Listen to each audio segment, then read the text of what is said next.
Genre du futur, est-ce que les Canadiens ont gagné? À l'heure d'enregistrer cette vidéo-là, on doit être la deuxième période, elle doit être vraiment pas loin d'être finie. La dernière fois que j'ai checké, on menait 2-0, mais on parlera pas des Canadiens. On va plutôt parler de mon aversion pour l'instrumentalisation de la science. On en voit beaucoup dans les médias et les médias sociaux numériques en ce moment, des gens qui citent des sources sans trop savoir comment on fait ça, citer des sources sans trop savoir comment on interprète ça. Puis il y a beaucoup de monde qui savent pas trop comment on fait pour interpréter ça, recevoir une source. Fait que je vais vous montrer comment on lit un article scientifique pour les nuls. Et ça prend un exemple. Je peux pas juste vous sortir ça de nulle part. Et j'ai choisi pour joindre l'utile à l'agréable. L'agréable étant apprendre à lire un article parce que l'utile, c'est le contenu de l'article que j'ai choisi. Un article publié le 2 avril dernier qui nous apprend que 95,1% des hommes de 18 à 34 ans ont déjà utilisé la force ou des stratégies coercitives pour obtenir du sexe de la part d'une femme non consentante.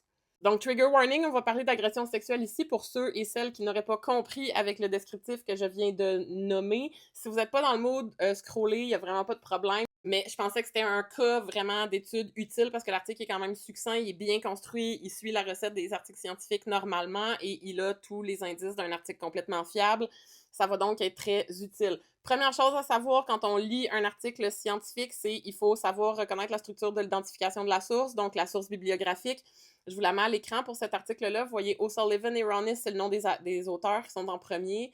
L'année de publication est en parenthèse habituellement. Le titre va être ensuite indiqué. Donc, Isolate, Inebriate, Intimidate, Repeat. High rate of sexual force against women are reported when young men are given anonymous surveys. Et cet article-là a été publié dans le Journal of Interpersonal Violence. C'est en italique. On a aussi les numéros de page 1 à 24.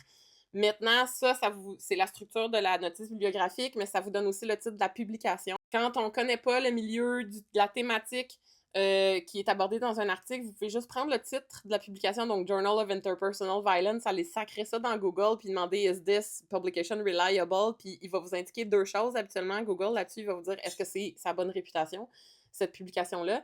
Puis il va vous indiquer si c'est un journal ou une revue qui est peer-reviewed, donc dont les articles qui sont publiés dedans ont été validés et révisés par des professionnels de la thématique. Celui-là, en l'occurrence, Journal of Interpersonal Violence, a très bonne réputation et il est peer-reviewed. Et quand vous voyez que c'est peer-reviewed, ça vient valider que la méthodologie a été validée par des personnes externes, que les constats ont été aussi validés par des personnes externes dans le sens de la logique de la chose et qu'on n'a pas accès à seulement le point de vue des auteurs sans aucune supervision. Fait que ça vous garantit, c'est à peu près le meilleur saut de garantie que vous pouvez avoir. Maintenant, quand vous ouvrez un article scientifique, il va toujours avoir à peu près le même look-ish. Il va avoir un gros titre très évident. À côté, vous allez avoir un paquet de petites informations. Fait que vous allez avoir le nom de la publication, le numéro de page, l'année de publication. Vous allez probablement avoir aussi un paquet de petits chiffres, là, un DOI ou bien un ISBN. Ça, c'est des codes qui sont attribués à des publications pour en assurer la légitimité. Pour les répertorier de manière officielle. Et si vous avez tout ça dans l'article, normalement, c'est un gage de qualité aussi. En dessous du titre, on va avoir le nom des auteurs qui sont souvent pas une seule personne. Souvent, il y en a plus qu'un dans un article scientifique. Et on passe tout de suite au chunk principal. En dessous de tout ça, vous allez avoir ce qu'on appelle un abstract ou un résumé dans lequel on va retrouver les informations suivantes. De manière très, très, très concise, on va avoir le sujet général, donc la thématique, la méthode employée, un résumé d'un descriptif de l'échantillon, donc les gens qu'on a consultés qui ont répondu à un questionnaire. On va avoir les objectifs de la recherche et un très court résumé des résultats principaux de la recherche. Si vous êtes super paresseux, à la limite, vous pourriez arrêter de lire là. Si vous vouliez juste valider des choses. Mais je vous invite toujours à continuer. En dessous de ça, on va avoir les mots-clés habituellement, fait que c'est les grandes thématiques auxquelles touche cet article-là. Et après, on passe à l'introduction qui, somme toute, contient les mêmes choses que le résumé, mais de manière un peu plus détaillée. Fait qu'on va avoir les objectifs de la recherche.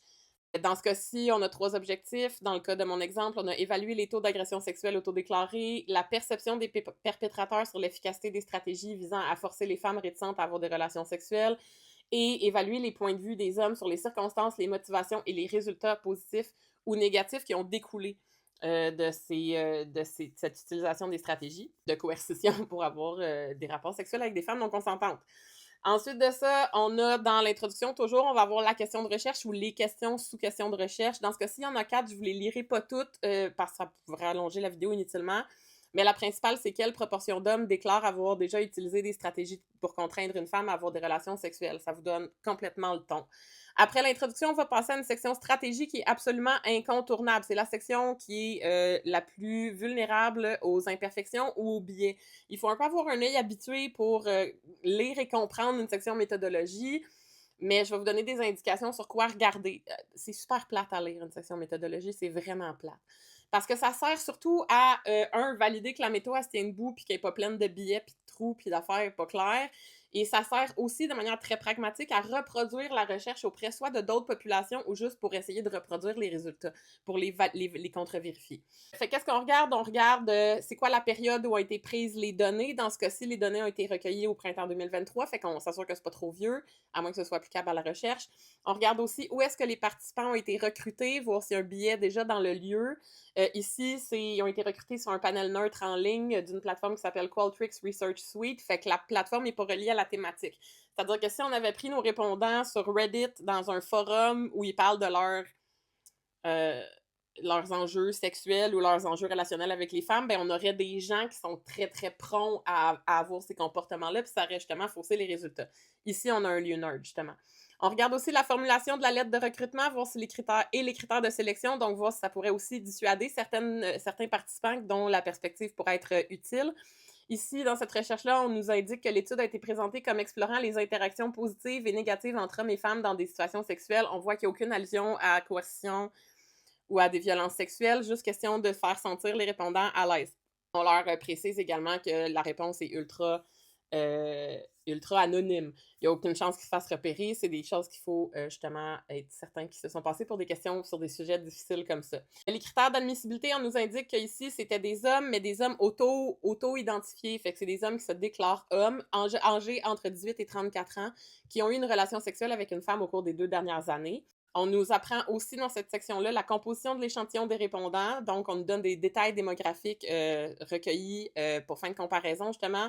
Ici, on apprend qu'on a un échantillon de 2689 hommes âgés de 18 à 34 ans, hétérosexuels à 88%. On nous apprend qu'ils sont majoritairement localisés aux États-Unis, mais à 14% au Canada aussi, qui sont caucasiens à 58%. Il y a plein d'autres informations sur l'éducation, l'occupation, le statut relationnel. On va aussi regarder les formulations des questions dans le questionnaire de sondage, voir si ça pourrait biaiser les réponses.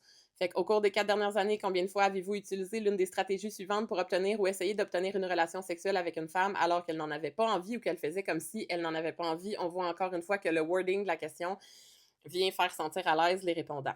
Section suivante, c'est un descriptif des résultats qui est aussi révisé par les pairs, dans lequel on présente de manière neutre et descriptive les résultats obtenus, fait que c'est soit un paquet de chiffres sans interprétation réelle.